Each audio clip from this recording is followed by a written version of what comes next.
Well, dear Heavenly Father, we come before you with thanksgiving in our heart, Lord, this last Sunday of April 2023. Lord, with joy in our hearts as we open up the book, the Bible, you will open our eyes, our ears, and our understanding for all the things that you have for us today, Lord. And we give you praise for that. In the precious name of Jesus Christ our Lord. Amen. Amen. And amen. Now, if you recall, we closed last time, if you remember, without looking at some very sobering words spoken by Jesus from Matthew 15:12 through 14, which reads, "Then his disciples approached him and said, 'Don't you know that what you just said offended the Pharisees?' Jesus replied, 'Every plant that my heavenly Father didn't plant is destined to be uprooted.'" That's a sobering thought. Stay away from them. They are nothing more than blind guides. Do you know what happens when a blind man pretends to guide another blind man? They both stumble into the ditch. Can we yet see how catastrophic it is? Catastrophic it is not to have an accurate understanding of the character and the nature of God. The ramifications of not having an accurate understanding of the Father will stretch into eternity. Let's look at 2 Corinthians, if you could. 2 Corinthians chapter 6 and verse 2. That's why, the Bible asks us so that our yes be yes and our no be no. Because we'll be accountable for every idle word that we speak. And there are so many people in the world today that have no understanding of what they speak is going to come back at them or help them. Anyway, 2 Corinthians 6:2 reads, "For he says, 'I listened to you at the time of my favor, and the day when you needed salvation, I came to your aid.' So, can't you see? Now is the time to respond to his favor. Now is the day of salvation." This is the Apostle Paul speaking, of course, to the folks at Corinth. Now, as we know, hopefully, we are in a season of grace. Now, out of the 360 days of the year upon which Christ could have poured out his Holy Spirit, why did he do so exactly the 15th day after Easter? What was so important about that day?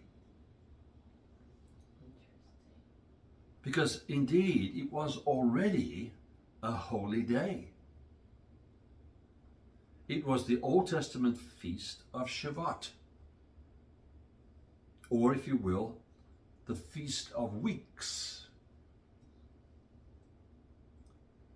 But why choose this feast day?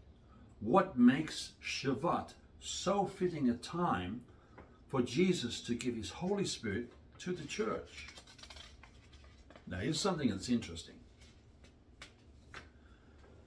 The second major festival of the issue of light within the church liturgical calendar was Pentecost, or the Feast of Weeks, Shavuot,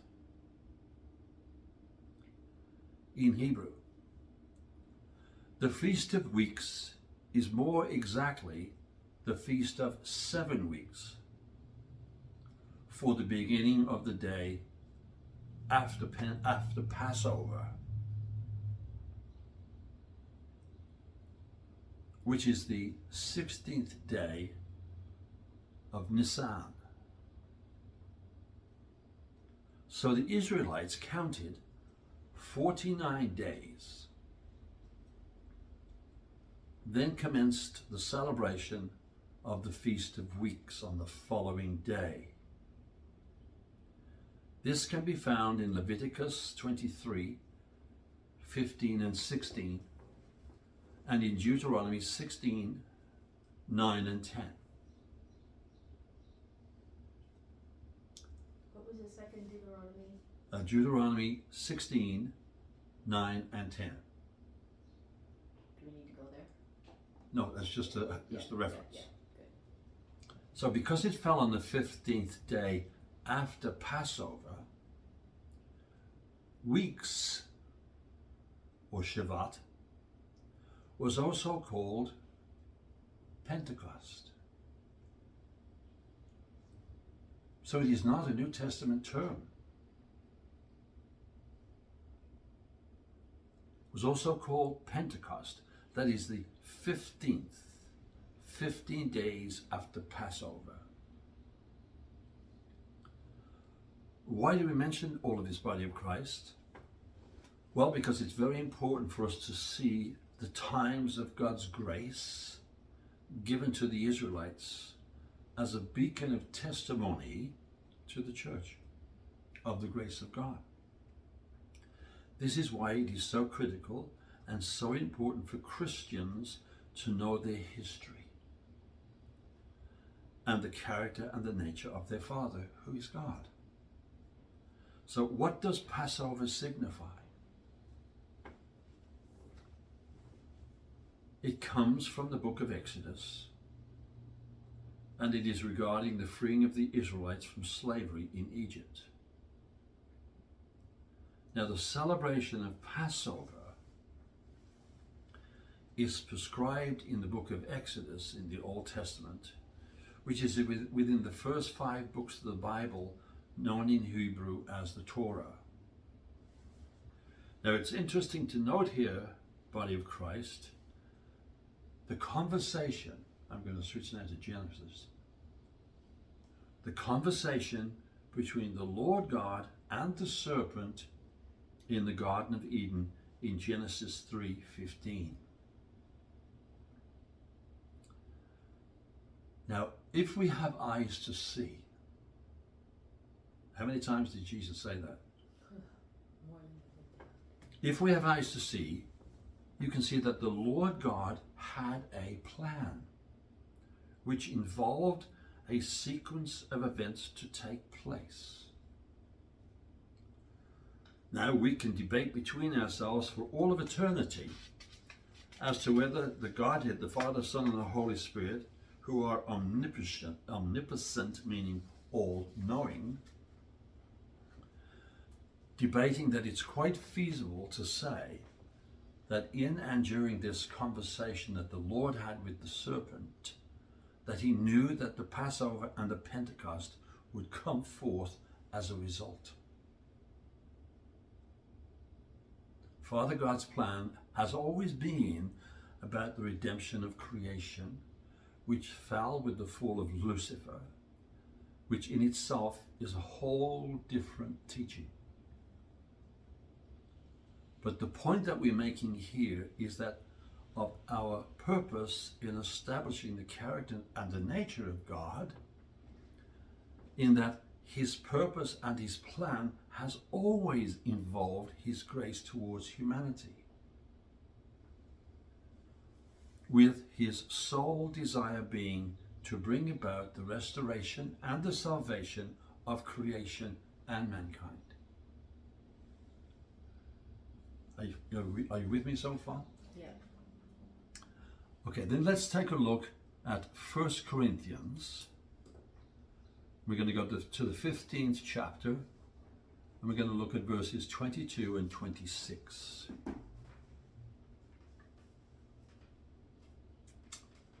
See, it always puzzled me. I don't know whether you've ever thought about this. It always puzzled me how that in the book of Genesis, it seems like the day after, almost, that God creates Adam and then takes Eve out of Adam and says, you may eat of all the fruit of the trees of the garden except that one. The day that you do, you'll surely die. It appears to take place almost instantaneously. Yeah. But there's thousands of years, I'm sure, before that takes place after they were, I say, after they were created, I'm sure it wasn't the following Sunday that they fell. Okay, that's my point. Right. So in 1 Corinthians 15, 22, 26, it says, even as all who are in Adam die, so also all who are in Christ will be made alive. But each one in his proper order. Christ the first fruits, the first one to arise, then those who belong to Christ in his presence. Then the final stage of completion comes, when he will bring to an end every other rulership, authority, and power, and will hand over his kingdom to his Father God.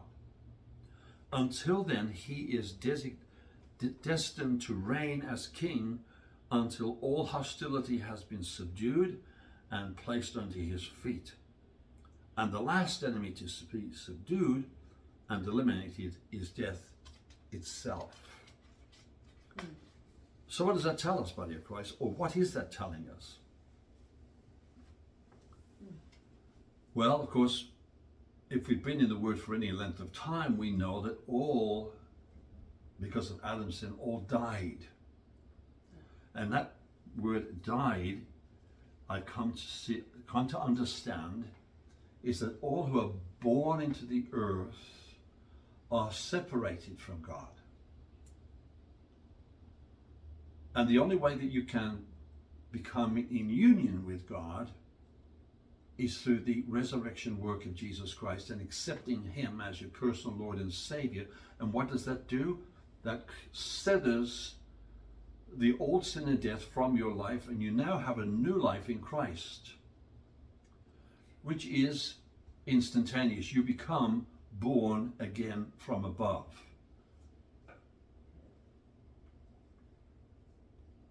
But each one in his proper order, because Christ had to come first, take upon himself the sin of the disobedience of Adam, take it to the cross, first of all, to drink the cup. And what was in the cup? All the sins. The sin of all mankind. That's why he chose you, I chose you, chose you, chose you, chose you. Because they all represented a facet of human nature and the sin of humanity. And they drank from the cup, the wine, but what did they put back in the cup? The sin of the world. Symbolically, when they took the new life, put the old life in the cup.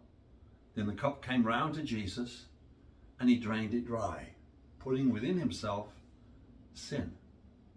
He who knew no sin swallowed sin and became sin. And then in the Garden of Gethsemane, what did he say? With drops of blood coming out of his forehead, what did he say? If God could take the cup from him. Yes, yes, but nevertheless, not my will, but thy will be done, which was undoing what Adam did. Because Adam didn't do God's will, he did his own, and brought about death and destruction. So that's why in his proper order, Christ the first fruit of the new salvation, of the new life. Then those who belong to Christ in his presence. Then the final stage of completion comes when he will bring to an end all rulership, authority, and power, and he will hand over the kingdom to the Father. Until then, he's destined to reign as king until all hostility has been subdued and placed under his feet. Now I want to ask you a question here. Who is responsible for placing all hostility under his feet? We are. The church. That is our duty, that's our responsibility. To pull down kingdoms and make them submissive to the kingdom of God. And when we have done that, then he will hand the kingdom over to the Father. Now listen, we know that the Apostle Paul, in emphasizing the importance of God's grace, we know that he said, I am what I am, by the grace of God. And we can say the same. We can say the same. God's grace brought about the redemption. God's grace brought about new life in Christ for you and I. He could have, could he not? He could have said, okay, that's Adam gone. Let's start again. No, but that's what he wanted to do. He wanted to bring back the whole of creation, not just mankind. You know, it's very wrong of us and prideful of us to think that Jesus came just for us, because he came for the whole of creation. There's a psalm that says all creation groans until the manifestation of the sons of God. Yes, that's in the New Testament, yeah. So we have to understand, or we have to come into the knowledge and understanding that everything fell when Lucifer rebelled, and a third of the angels rebelled with him, and there was war in heaven, and Michael and his angels overcame the dragon and his angels, and they were cast down to the earth. Well, the angels were in a big hole somewhere, in chains, hard for us to imagine, and the devil was cast down to the earth. So we have to, he has defeated the devil. He has totally defeated the devil. Totally defeated him. We have to grow to the place in the knowledge of what he has done, whereby we can make God's enemies Christ's footstool. Christ is up in heaven, sitting on the throne. So he's given, I give you all authority and power to do this. But you see, we've got to grow to that place of understanding and knowledge that we have this authority. We have this authority. It's just a spoken word. We have this authority, but we to know and not to do is really not yet to know at all. So we don't yet know because we're not doing it. So we know, as I say, that the Apostle Paul is emphasizing the importance of God's grace. And he says, I am what I am by God's grace. So it's through grace that God works effective change in our hearts and our lives. Grace gives us a new life which is not condemned by God, but is in fact created by and given to us by God himself. He has made us sons. Has he not? So it's important then that we understand and meditate on that. Asking ourselves, where would we be without God's grace? It's also important to know that if you are one who doesn't believe in God, and there are many of those out there, that whenever, or whatever I should say, then whatever it is that you believe in cannot help you, because it cannot move. Remember in the Old Testament when he was talking about the gods that they make? They had to carry it here and carry it there. Once it was there, it couldn't move. So another consequence is that in your hour of need, if you don't believe in God, another consequence is in your hour of need, you won't have Father God to attach yourself to. It's important that we see here that it's the goodness and the kindness of God that causes and allows us to think differently. Repent and think differently. It's the grace of God that causes us and allows us and empowers us to think differently.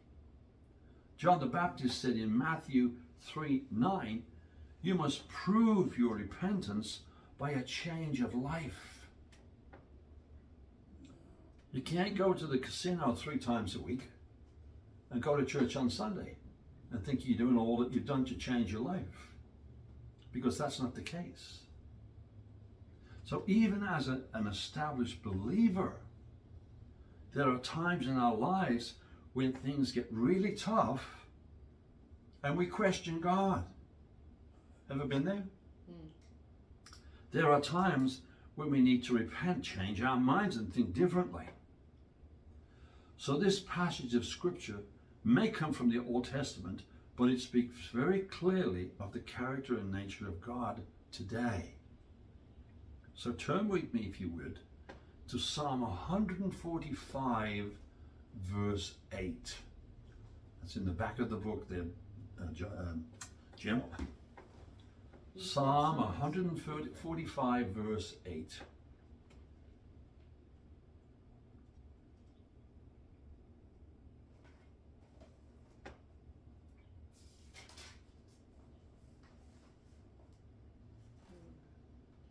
One 145 and verse 8.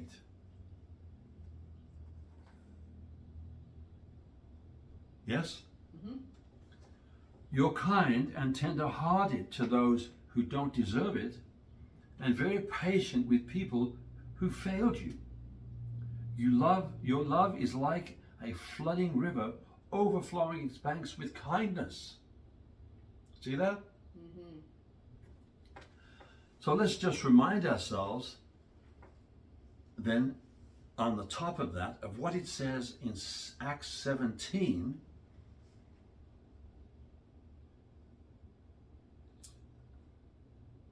verses 29 and 30. 17,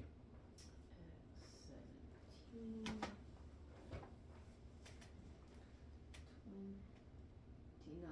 Here we go. Now listen to this.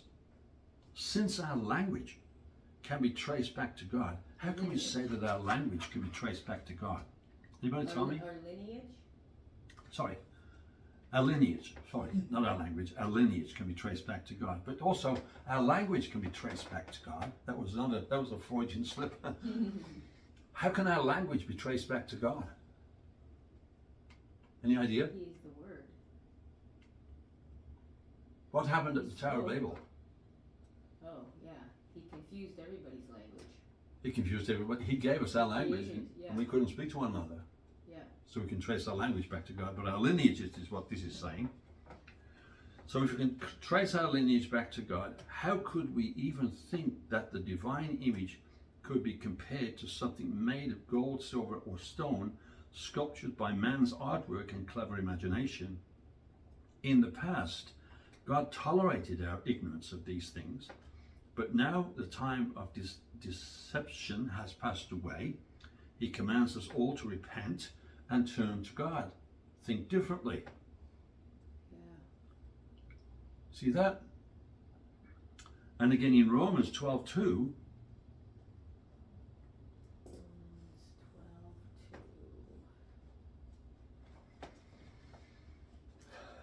because we all want to be like the Joneses, Yeah.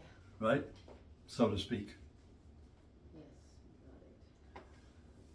So in Romans 12:2, God is telling us through Paul, stop imitating the ideas and opinions of the culture around you, but we be inwardly transformed by the Holy Spirit through a total reformation of how you think differently. This will empower you to discern God's will as you live a beautiful life, satisfying and perfect in His eyes.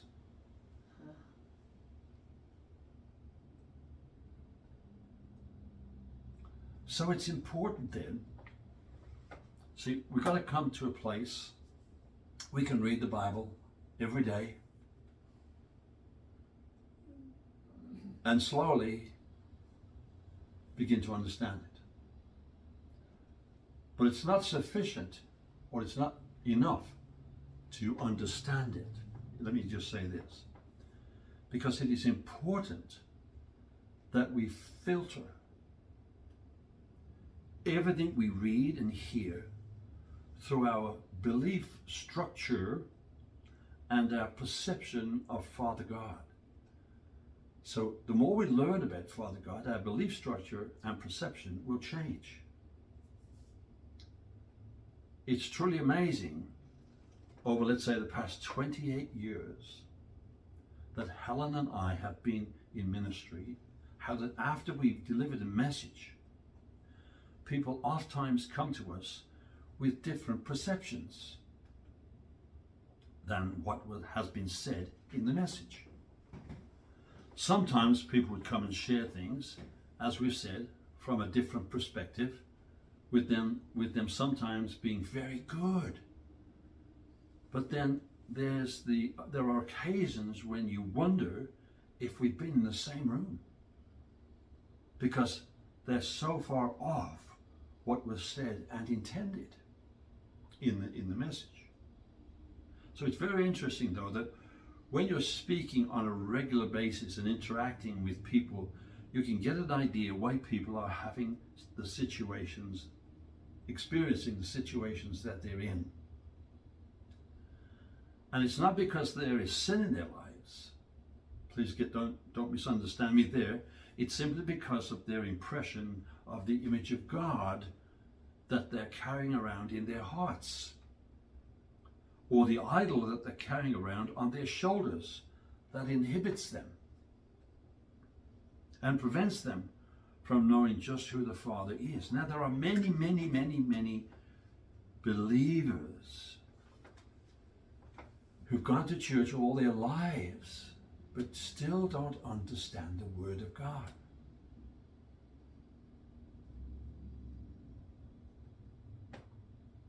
You see, someone has to show them.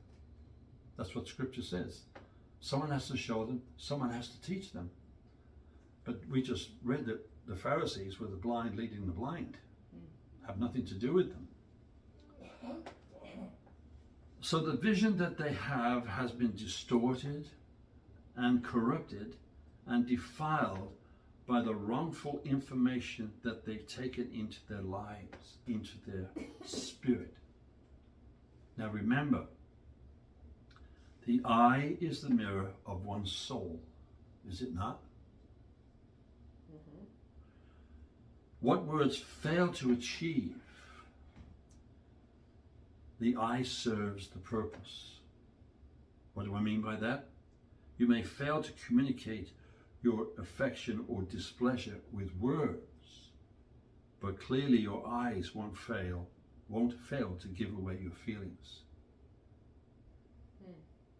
You can hear words coming out of somebody's mouth, and you know with their eyes it's not true. A person's whole world of emotions can be revealed with just one look of their eye. So it's very important for us to be careful what we're hearing.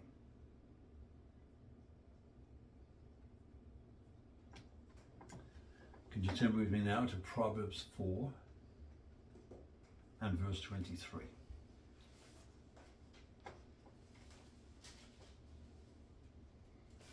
And this is what we've just been saying.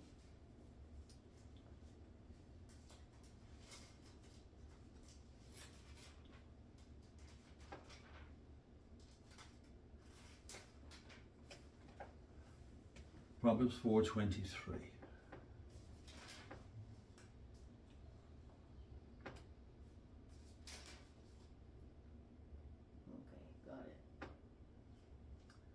It says, so above all, guard the affections of your heart, for they affect all that you are. Pay attention to the welfare of your innermost being, for from there flows the wellspring of life.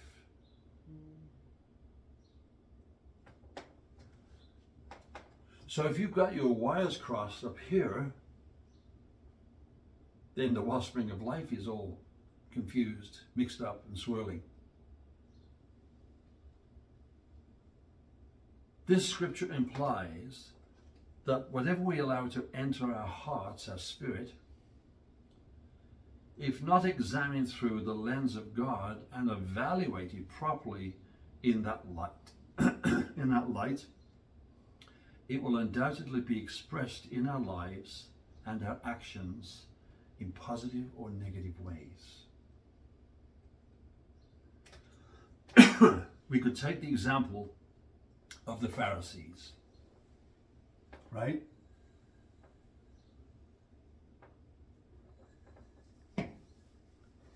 The Pharisees seal things through the tinted lens of works and performance.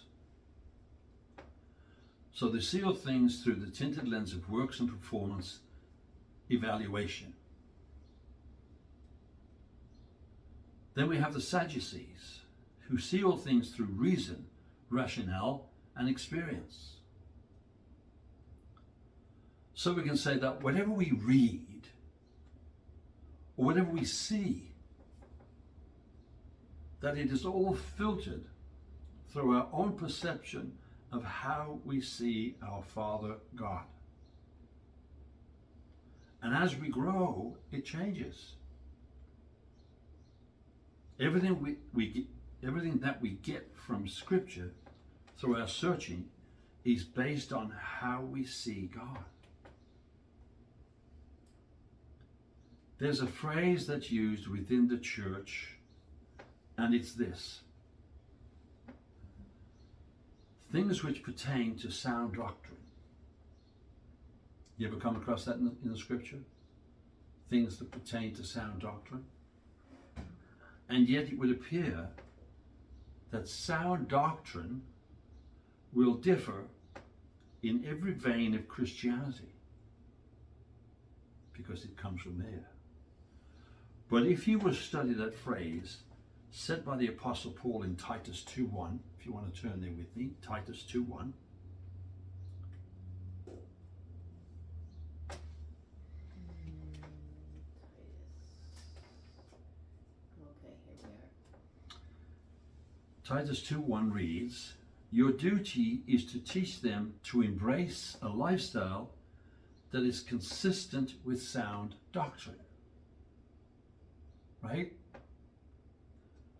Now, if you study that particular verse and break it down, you'll find that Paul said doctrines that produce soundness.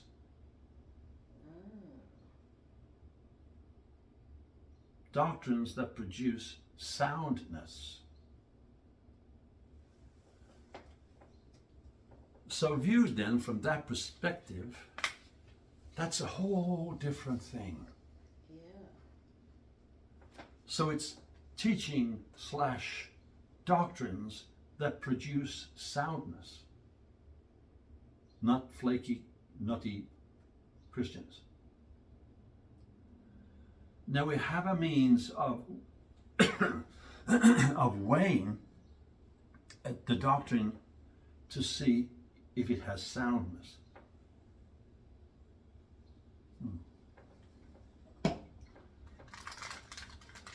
Excuse me.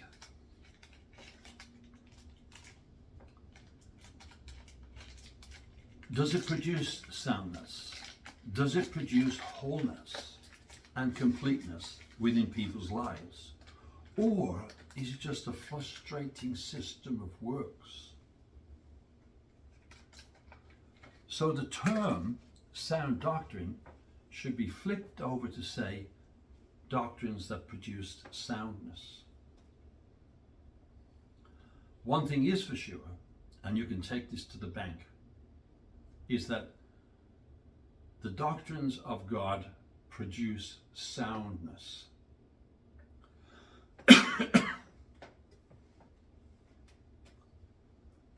Amen? So, turning back then, if you will, to Luke 11, 35 and 36. Something's catching my throat.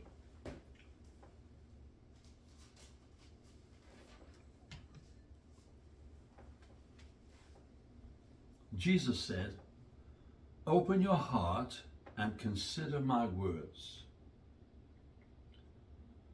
Watch out that you do not mistake your opinions for revelation light. If your spirit burns with light, fully illuminated, with no trace of darkness, you will be a shining lamp reflecting rays of truth by the way you live." What Jesus is saying is this: take heed that the understanding that you possess does not come from a deception.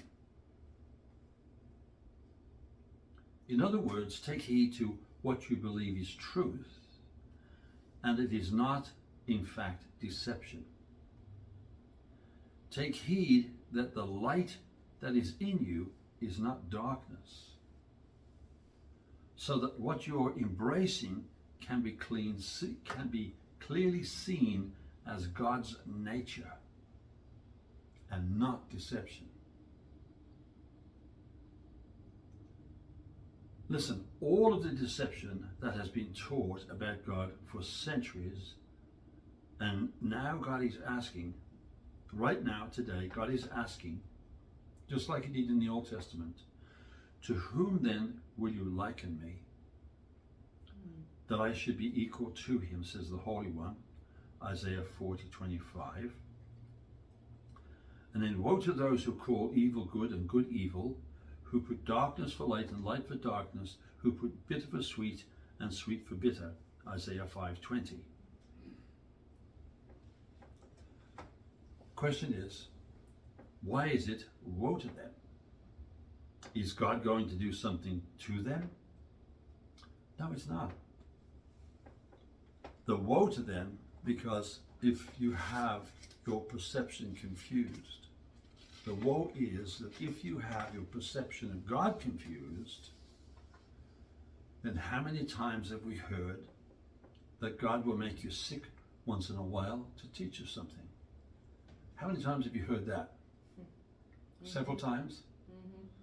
That is deception. How many of us have heard that or something like that in our Christian lives? That is actually calling evil good. Mm-hmm. Woe to those if that's what you believe. Because in your hour of need, who are you going to go to for help? Sweet for bitter, good for evil, who put darkness for light and light for darkness, Isaiah 5:20, as we said. Now we're told, are we not, to take heed that the light that is in us is not darkness, in Luke 11:35. What does that scripture mean? What it means is, until Jesus came, mankind, until Jesus came, could only be filled with darkness. But after receiving the Spirit of Jesus and the Holy Spirit, you become filled with light.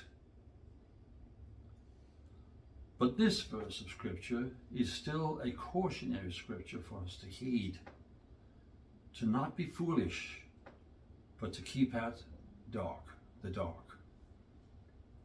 Take heed then that the bag of marbles, or the bag that you're keeping all of your reasoning and common sense in, is not a bag of deception and destruction. So turn with me now, once again, if you will, to Ephesians 4. We're going to look at verses 17 through 18. Did we go to Ephesians 4, 17 and 18 yet? We're there, but we haven't read them today. Okay. Yeah. So, with the wisdom given to me from the Lord, I say, this is Paul the Apostle speaking, should not live like the unbelievers around you who walk in their empty delusions. Their corrupt logic has been clouded because their hearts are so far from God, their blinded understanding and their deep-seated moral darkness keeps them from the true knowledge of God. So notice here in this verse how it talks about the unbelievers who walk around in their own empty delusions, and with their blind understanding and deep-seated moral darkness that keeps them from any knowledge of God at all. Just like the Old Testament saints, or the Old Testament people who lived in the Old Testament. So, all they have to guide them throughout this life, with them making all of their major decisions that affect their lives, is their darkened understanding. Can you see that? Have you met anyone like that recently? Would you find this a common occurrence in your daily life? In that some people around you, seeing the darkness that is in them, that they cannot perceive the light that is there all around them?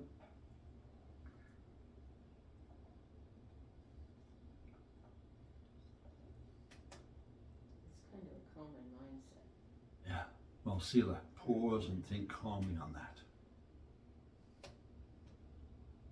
As I say, if you want to make strides, great strides and great gains in your studies, your best friend is the Holy Spirit.